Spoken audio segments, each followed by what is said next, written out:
नमस्कार। YouTube channel glimpse of Indian history by doctor Mohanlal Gupta में आपका स्वागत है। 22 अप्रैल 2025 को पाकिस्तान से आए आतंकवादियों ने पहलगाम में 27 भारतीय पर्यटकों को मौत के घाट उतार दिया। आतंकवादियों ने उसे जिहाद बताया। इस हमले के बाद भारत में भी एक मौलवी बता रहा था कि पहलगाम में जो कुछ भी हुआ वह जिहाद है, क्योंकि रमजान के पवित्र महीने के बाद काफिरों को मारना जिहाद कहलाता है। उस मौलवी ने यह भी बताया कि कुछ मुसलमान इस हमले की निंदा करेंगे। इस निंदा को अल तकैया कहा जाता है। यह भी जिहाद का हिस्सा है।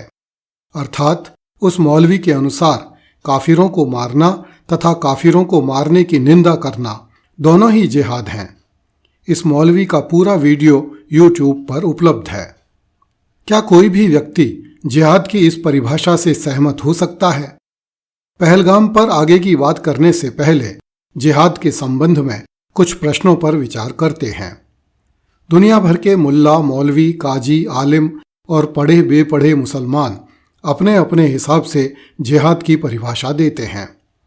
इस कारण वे लोग जो मुसलमान नहीं हैं जिहाद के बारे में अपनी समझ को लेकर उलझन में रहते हैं कि जिहाद वास्तव में क्या है, यह कहां से शुरू होकर कहां खत्म होता है, अर्थात दुनिया में जिहाद कब आरंभ हुआ था और जिहाद का अंतिम पड़ाव क्या है।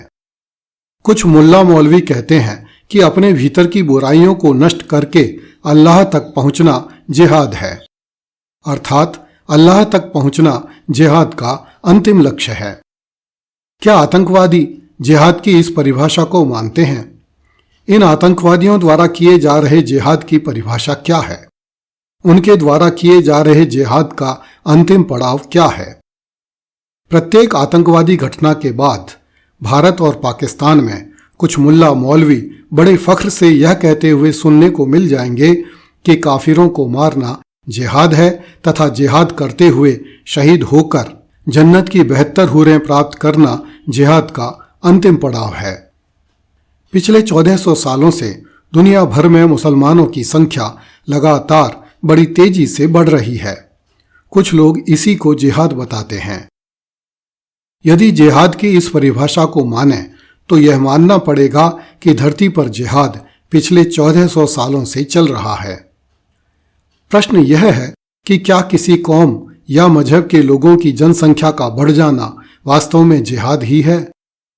कुछ लोग हमास के द्वारा इजराइल में घुसकर निर्दोष इजरायली औरतों, पुरुषों और बच्चों को मारने तथा बंधक बना लेने को जिहाद बताते हैं, तो कुछ लोग लव जिहाद, लैंड जिहाद, थूक जिहाद और दूसरे अन्य कई तरह के जिहादों के माध्यम से भी जिहाद को परिभाषित करने का प्रयास करते हैं।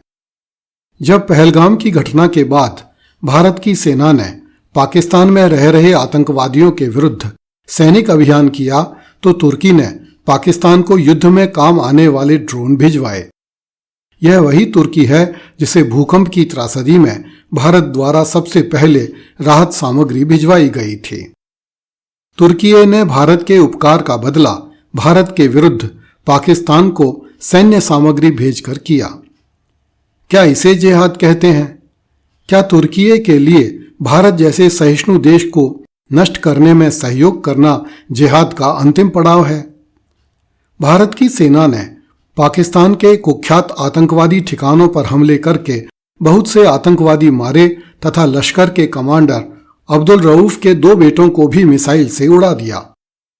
अपने बेटों के शरीरों के चिथड़े उड़ते ही अब्दुल रऊफ बड़े घमंड के साथ पाकिस्तान की सड़कों पर निकला और उसने पाकिस्तान की अशिक्षित एवं निर्धन जनता को संबोधित करते हुए कहा कि मेरे 7 बेटे थे, मुझे फख्र है कि वे जिहाद करते हुए शहीद हुए। मेरे 5 बेटे और हैं, मैं अपने ये 5 बेटे भी रब की राह में शहीद करवाऊंगा। भारत में एक बेटा होना भी बहुत बड़ी बात मानी जाती है। कुछ समय पहले तक तो भारत के लोग एक बेटे की चाहत में 7-7 बेटियां पैदा कर लेते थे। जब बेटा नहीं होता था तो अपनी किस्मत को कोसते थे और पुत्रहीनता को अपने बुरे कर्मों का फल बताते थे।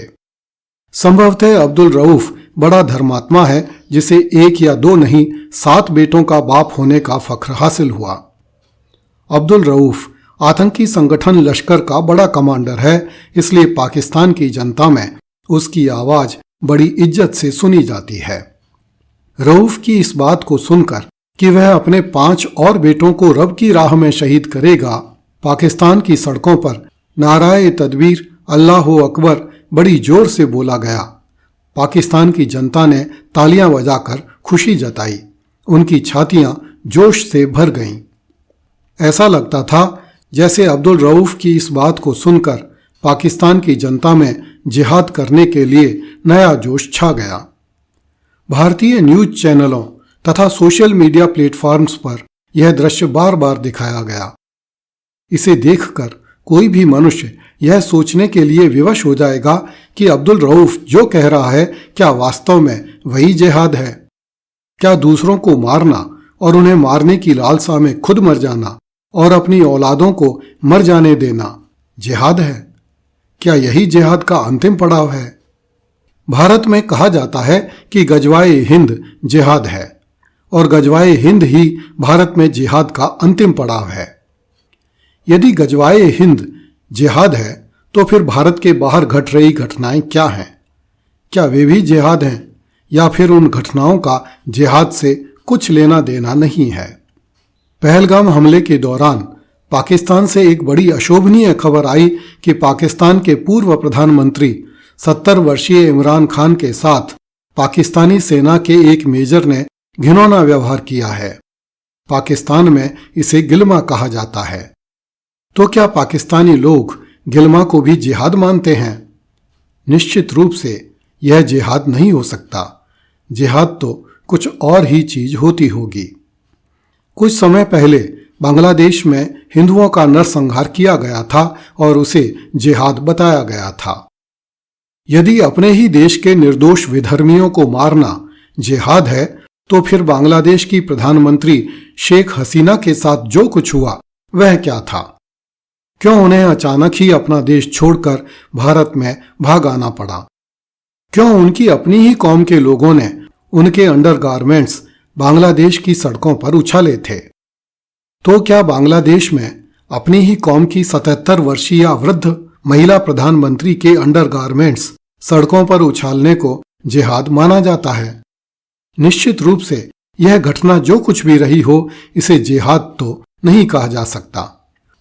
2 दिन पहले ही बांग्लादेश से खबर आई है कि बांग्लादेश के पूर्व राष्ट्रपति अब्दुल हामिद कोट पैंट उतारकर लुंगी में छिप गए और रात के अंधेरे में थाईलैंड के रास्ते इंडोनेशिया भाग गए। मन में एक बार फिर सवाल आता है कि क्या अपनी ही कौम के लोगों को अपना देश छोड़कर भाग जाने के लिए मजबूर कर देना जिहाद है? क्या यही जिहाद का अंतिम पड़ाव है? क्या इसी जिहाद के चलते पूर्व पाकिस्तानी प्रधानमंत्रियों नवाज शरीफ और बेनजीर भुट्टो को अपना देश छोड़कर विदेशों में भाग जाना पड़ा था? क्या वह जिहाद का अंतिम पड़ाव था?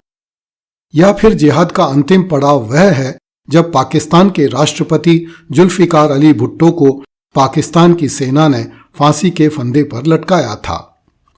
या फिर जिहाद का अंतिम पड़ाव वह था जब पाकिस्तान की पूर्व प्रधानमंत्री बेनजीर भुट्टो को उनके अपने ही देश में बम विस्फोट से मार दिया गया था? यदि ये जिहाद हैं तो ये कैसे जिहाद हैं? इन जिहादों का अंतिम पड़ाव क्या है? मैं नहीं जानता कि जिहाद क्या है। मैंने न तो कुरान पढ़ी है, न हदीस पढ़ी है और न मुझे यह पता है कि कुरान या हदीस में जिहाद का अर्थ बताया भी गया है कि नहीं। मैं तो जिहाद की उन परिभाषाओं पर बात कर रहा हूं जो परिभाषाएं इजराइल और फिलिस्तीन से लेकर अजरबैजान, तुर्की, पाकिस्तान, बांग्लादेश और भारत में घटी घटनाओं के बाद दुनिया भर के मुल्ला मौलवियों द्वारा दी जाती रही हैं। वर्तमान दशक में जिहाद के नाम पर लंदन, पेरिस और स्विट्जरलैंड में भी बहुत बड़ी मात्रा में खून बहाया गया है। इटली में भी बड़े जोर शोर से जिहाद चल रहा है।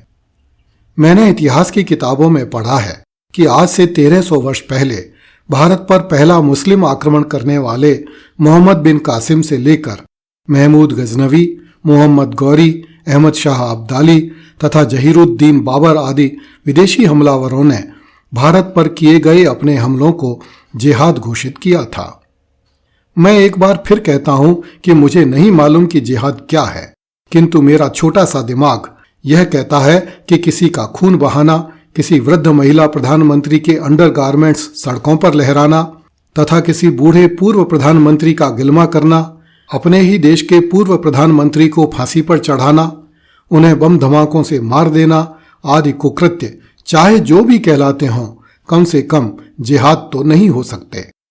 मुल्ला मौलवियों द्वारा दी जा रही जिहाद की परिभाषाओं तथा सड़कों पर दिखाई देने वाले जिहाद के स्वरूप के इतने सारे उदाहरणों एवं इतनी सारी विवेचना के बाद भी मैं फिर से उसी बिंदु पर आकर खड़ा हो जाता हूं जहां से मैंने बात आरंभ की थी कि भले ही दुनिया भर में जिहाद चल रहा है, किंतु शायद ही कोई समझता हो कि जिहाद वास्तव में क्या होता है, यह कहां से शुरू होता है और कहां पहुंचकर खत्म होता है। शायद कोई नहीं जानता कि जिहाद क्या है, शायद इसलिए भी क्योंकि यह पूरी तरह रहस्यमयी है। मेरे लिए आज भी यह प्रश्न अनुत्तरित है कि जिहाद क्या है और जिहाद का अंतिम पड़ाव क्या है। कुछ लोग कहते हैं कि एक दिन पूरी दुनिया को मुसलमान बनना है। उस लक्ष्य की प्राप्ति के लिए जो कुछ भी किया जाए, जायज और नाजायज, वह सब जिहाद है। पता नहीं इस बात में कितनी सच्चाई है। कृपया इस चैनल को लाइक, सब्सक्राइब एवं शेयर करें। धन्यवाद। जय हिंद।